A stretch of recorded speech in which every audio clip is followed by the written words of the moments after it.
Hi, everyone. My name is Stephanie Benedetto, and I'm the Queen of Raw. When I've been on this mission to solve the world's water crisis, and by some accounts, textile production is the second biggest polluter of clean water globally.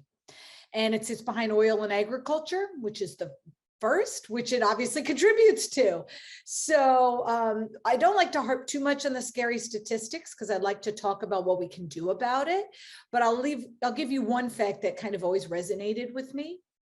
If we continue at the current pace of textile production, by 2025, 2/3 of the entire world's population will face shortages of fresh water and be exposed to hazardous chemicals from textile production alone. That's according to the World Wildlife Fund. And so I mentioned that because, right, we're not talking about 100 years from now. We're not talking about 50 years from now. We're literally talking about today and on our shores. But kind of the good news about that, right, is okay, fashion, textiles is really damaging to our water. But it also means if you flip it, that changing the way we do business and our business models and our way of thinking, fashion and textiles literally have the power to solve the world's water crisis, right? And that's the position, obviously, we've taken with Queen of Raw. We are a global marketplace. So anyone from a student, maker, crafter, or quilter to the biggest brands and retailers in the world can buy and sell their unused textiles, keep it out of landfill, and obviously turn what would be pollution into profit. And then we have some pretty powerful software and tools that we can talk about that help our, especially enterprise customers, do more faster and keep even more waste out of landfill. And to date, we've saved over 1 billion gallons of water. It's actually enough clean water for 1.43 million people to drink around the world for 3 years. And we're just getting started. So never doubt you can go change the world. Obviously, if any good can come out of the world right now, pandemic, trade wars, shipping delays in Asia, China, California, it is that we have woken up to these issues, that we need to do better for people and planet. Where I think the sustainability movement, especially in fashion, but across industries and around the world, where there has been a challenge, is that people often think of that S word, sustainability. And it means a lot of things to a lot of people, but they assume that it means two things. One is that it's going to cost me a lot of money to participate, so I can't afford it. Too expensive, not for me. And the other is that sustainability is really good for little pilot projects and little eco-conscious collections. But if I'm a huge company to automate and scale this, not possible. And those are two assumptions that we at Queen of Raw, leveraging technology, really wanted to focus on and solve for. And to myth bust, because that isn't true. First, let's take the first, right? Sustainability automatically costs me more money. The beauty of our solution, by leveraging our software and our integrated marketplace, we actually help businesses, small and large, make and save money. You find money, right? You're sitting on this waste, unused inventory from raw materials to finished goods. It's costing you money to store in a warehouse, or you have to pay to burn it and landfill it. Now you can actually sell it in the secondary markets and make money. And the beauty of it is, our ROI calculator and our software shows you how much money you've saved and made. Then you can take that money and you can actually put it back into doing other good things in your supply chain. You can pay your workers more. You can use more sustainable fibers. You can, pay to recycle more of your materials better. You can adopt more technology innovations. And you can do all that without your overall CapEx expenditure going up. So I think that's the first piece that we really wanted to show, is the profitability of sustainability. This is economic sustainability at its core, and you can save and make massive amounts of money. Kering is one example who has shown, right, in their EP&L reports, here's how much money we've saved and made by adopting sustainability. And the other piece that we kind of talked about and what makes us different is, how do you make this something that you can automate and scale globally? And that's why we built the software that we built, right? We're known for our front-end marketplace, but the engine that powers that back-end software, which we call Materia MX, that's where we integrate into the world's biggest companies, Fortune 500. And we allow them at scale to quickly and easily adopt these kinds of solutions. Click a button, find the waste, send it to a Queen of Rust solution, click a button, you want to recycle it, resell it, reuse it, and then click a button and see how much money you've saved and made and calculate your environmental impact, right? It's that easy, and we do it globally. So I think those are kind of really the core of why we think differently about sustainability and how we build our solutions to really answer a customer's pain point, because you can build the greatest technology in the world, but people have to want to buy it, and it has to make economic sense for them to adopt the solution. Otherwise, why would they, right? The biggest companies in the world, they are about and they have stakeholders to answer to, consumers to answer to. Well, this is how they do. It's so true. And doing good, I mean, you can also make massive amounts of money, right? And when you can marry that people, planet, profit, it's so powerful. We often get asked, well, why aren't you a non-for-profit? We are very much for-profit with a strong social mission. I believe I can do a lot of good while making my community a lot of money, right? And our business, and growing even more and keeping even more waste out of landfill. That's how you have that global impact. We do have a non-for-profit arm. We do pledge a portion of our proceeds to that non-for-profit. But most importantly, we're not just about giving that non-for-profit money. We give them and their community access to our technology and tools to just further democratize access to sustainable technologies and resources. And I think that's what's really important, right? So yeah, you have to come back to the unit economics of this at its core for it to make sense for everybody. And it isn't just about the unit economics for the big brands and retailers, right?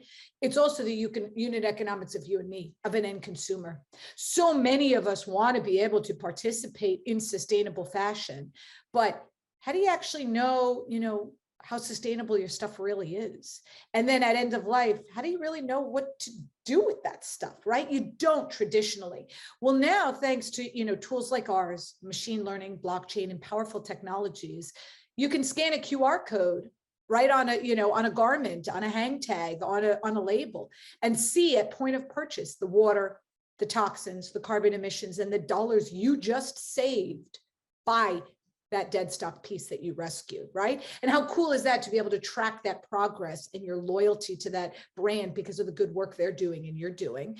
And then also at end of life to know what to do with it. Now that you scan that QR code, at end of life, send it here, do this, and you get to continue to save and make more money, and then you can get your new item. So I think that's something really powerful, and that's where the circular economy and circularity is going. We have the power to do it, but a lot of people, right, don't know how to measure this. And that's why we spend a lot of time with MIT, who is an investor in our company, working on an algorithm for the circularity of textiles. How do you actually measure this? And once you measure it, how do you actually talk about it? Because, right, so many businesses and so many individuals are doing good stuff, but they don't know how to communicate it and how to have a record and proof of what they did. Well, now you can. So our platform with our software with an integrated marketplace has over 400,000 users across the globe and growing. It's been growing through COVID at well over, I think, 125% quarter over quarter, which is amazing. I think that what's been interesting to see is the demand for this is there massively, right? I mean, individual consumers want to participate in sustainable fashion and in this movement and do better and do good. And then big companies want to be able to participate. But a lot of times, traditionally, we didn't know where to go or what to do to have these, to find these solutions. So we really, with our marketplace, focused on opening it up, democratizing access to these materials for anyone. With the software and tools that we built, it is about democratizing access to these technologies, right? We talked about machine learning, blockchain. The beauty of it is you don't need to worry about the technology, right? That's our job. Hopefully we make the dashboard, the tools, as quick and easy to use as the swipe of a smartphone. And everybody has access to that. On our software and tools, we work with everyone from fast fashion to luxury haute couture, including Fortune 500 brands on our software and tools, really being able to adopt circularity, reuse, and recycling initiatives into their business, plug and play quickly and easily. And that's why we made partnerships with major organizations like SAP, right? Where we can actually integrate directly into inventory systems, find all this unused waste that traditionally just sits there, right? And gets burned or landfilled, and we can pull it in and take over, and you can actually take action on it. And that's a big piece of what technology allows us to do.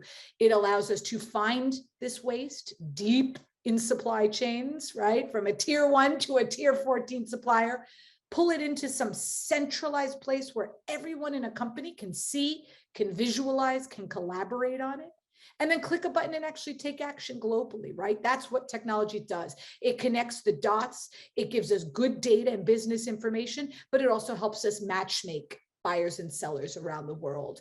And bringing this kind of a community into this digital sphere, into this ecosystem, has been really powerful, because I come from a family background of over 100 years in fashion and textiles. I grew up around this industry. And in so many ways, fashion is one of the most powerful industries in the world, with some of the most complicated supply chains, right? But they're still doing things the way my great-grandfather did in 1896. Good old pen and paper, or maybe if you're a little better, an Excel spreadsheet. And when you manage complex supply chains that way, data gets lost, supply chains are inefficient, waste piles up and eats up to 15% of your bottom line or more, right? And that's what technology can do for them. And I think through the pandemic and things slowing down, these businesses are able to start to digitize parts of their supply chain, like their waste, with us, and really grow from there up and down the chain. Obviously, the ultimate goal is to be end-to-end digital, transparent, traceable, right?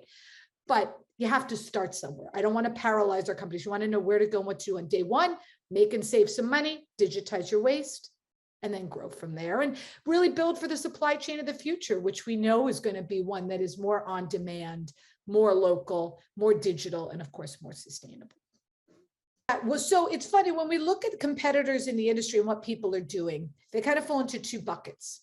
There are a ton of incredible businesses doing great work around reuse, right? There are a lot of awesome organizations doing marketplaces to reuse unused inventory and unused materials. But a lot of times it was focused on finished goods, which is powerful and important, but it's only one piece of the pie, right? We also have waste going up the supply chain. And I always believed that if we could trace and understand where this waste came from, why we had it, not only could we help them sell it, make money, and keep it in circulation, but most importantly, we can help you minimize these waste streams going forward. And that's the ultimate goal, right? A marketplace to sell waste is great, make money, sell it, keep it in circulation, but that's the Band-Aid. How do we get to the root of the problem and solve? Why did you have it? Where does it come from? Who does it go to? And how can we forecast and predict better and minimize those waste streams? That's why we built the software and tools. And that's kind of the other batch of competitors, is that there are organizations building supply chain software. But a lot of times historically, once something is waste is created, it just sits there. Nothing happens. You can't take action on it. You don't know what to do with it. By bringing the two together and having software with an integrated active marketplace, we give you both, right? You get the power of understanding where and why you have this waste, but then when you have it, you can click a button and you've got an active community and platform in order to reuse it, resell it, or even recycle it with our recycling partners, taking action. So I think those two together, that's our secret sauce and our competitive advantage. And kind of where are we going? If you think about textiles, of course, fashion is the biggest consumer of the textile industry, far and away. It's why we focused on that. It's a big problem to solve, and we're going to solve it. But that's just the beginning.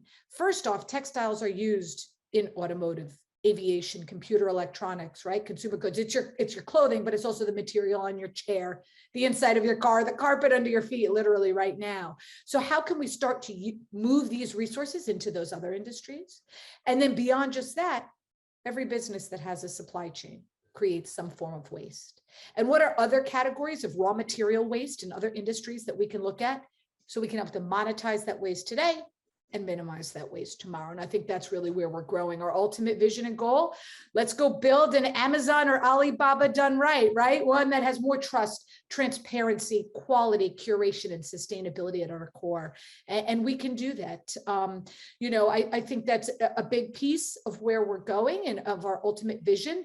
I'm doing this for my children, right? I want them to have clean water to drink, clothes that aren't toxic to wear, and the planet to live on. And I'm not stopping until I do, but I'm really excited about the future. I think that despite everything we're all going through, there's something humanizing to this where we can all connect on another level and realize the urgency and the need to do better, of course, for people and for planet, and also for profit with these new kinds of business models.